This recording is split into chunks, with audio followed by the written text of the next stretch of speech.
Now we discuss the basics of orthogonal frequency division multiplexing. Suppose this is an OFDM symbol that has this shape of a square. This is the representation in the time domain, and this is the representation of this symbol in the frequency domain, and this is the sinc function, as some of you might recall this. Now if there are three symbols that we want to send on the wireless channel from the user equipment to the E node B, then what we do is that we modulate the first symbol to the carrier frequency 1, the second symbol to the carrier frequency 2, and the third symbol to the carrier frequency 3. And there is guard band between these symbols so that there is no frequency interference. And this type of multiplexing was called as the frequency division multiple access. But in the case of orthogonal frequency division multiple access that we use in the LTE, what we did was that we had carrier frequency 1, carrier frequency 2, and the carrier frequency 3.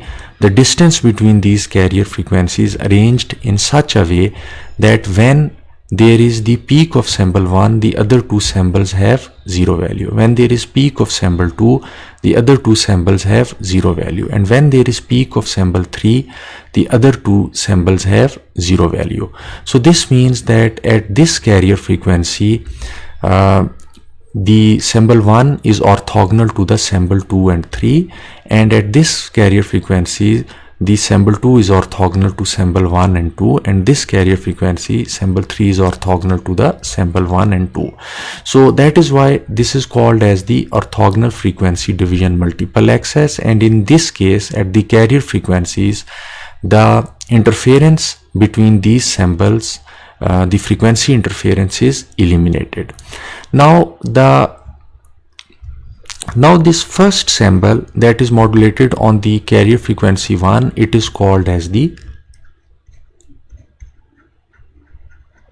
subcarrier 1. This is subcarrier 2, and this is the subcarrier 3. And the distance that is there between two adjacent subcarriers, the peaks of two adjacent subcarriers, it is 15 kilohertz, and this is in the standard of the LTE. In the standard of LTE, the distance between two adjacent subcarriers is 15 kilohertz. Now there is another advantage of orthogonal frequency division multiple access, that it requires less bandwidth. It is more bandwidth efficient because if we calculate the total bandwidth of these three symbols between these two nulls, which is this total frequency bandwidth, it is much less as compared to the conventional frequency division multiple access. In that case, this frequency of the total frequency required by the three symbols was much higher. So obviously the orthogonal frequency division multiple access is more bandwidth efficient.